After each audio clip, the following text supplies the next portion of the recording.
नमस्कार। मैं आज एक विषय शिक्षा का उद्देश्य चरित्र निर्माण अथवा व्यवसायिक इस शीर्षक को लेकर चर्चा करना चाहती हूँ। अच्छा लगेगा तो लाइक कीजिएगा।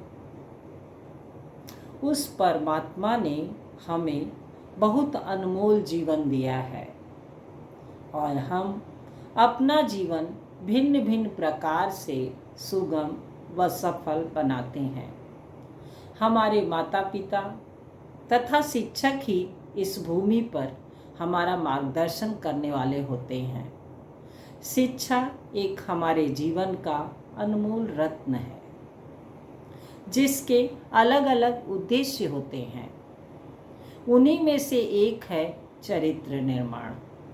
इस भूमि पर, इस समाज में हमारी पहचान, हमारा परिचायक चरित्र ही होता है। वह चरित्र ही होता है जो हमें संसार में प्रतिष्ठित करता है और लज्जित भी। उच्च कोटि का बनाने वाला तथा निम्न कोटि का बनाने वाला वह चरित्र ही होता है। चरित्र हमारे जीवन में अनमोल महत्व रखता है।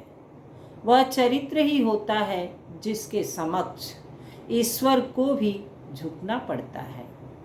जिस प्रकार शिक्षित व अशिक्षित को समाज में अलग अलग स्थान प्राप्त है, उसी प्रकार उनके चरित्र को भी।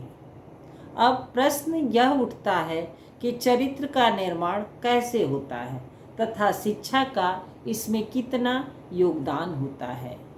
हमारे चरित्र का निर्माण पूर्ण रूप से हमारी इच्छा शक्ति पर निर्भर करता है। हमारी इच्छा शक्ति जितनी प्रबल होती है, हमारा चरित्र उतना ही हीन होता है।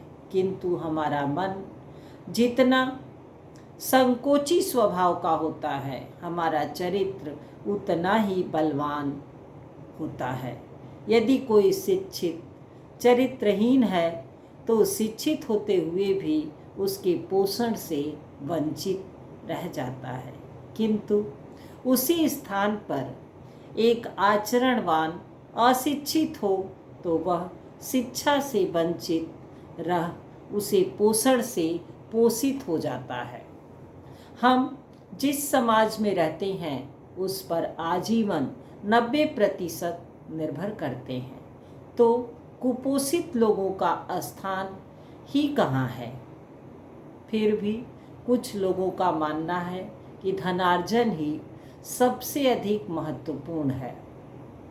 वह सोचते हैं कि वे धन से कुछ भी खरीद सकते हैं, किंतु जिस कारण से वह पृथ्वी खड़ी है वह अनमोल है, उसे खरीदा नहीं जा सकता।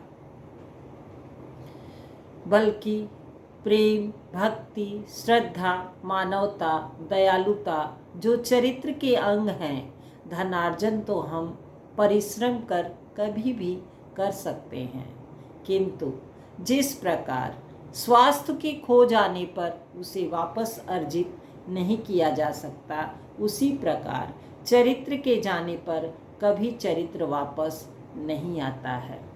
और हमारा भारतवर्ष तो उसकी संस्कृति व आचरण के कारण ही पूरे विश्व में प्रसिद्ध है। पर फिर भी हम धन के पीछे भाग रहे हैं और अपनी प्रसिद्धता को स्वयं लुप्त कर रहे हैं। अतः मैं अंत में यही कहना चाहूँगी कि शिक्षा को व्यक्तिगत रूप से उपयोगी बनाएं, न कि उसे व्यवसाय बनाएं। धन्यवाद।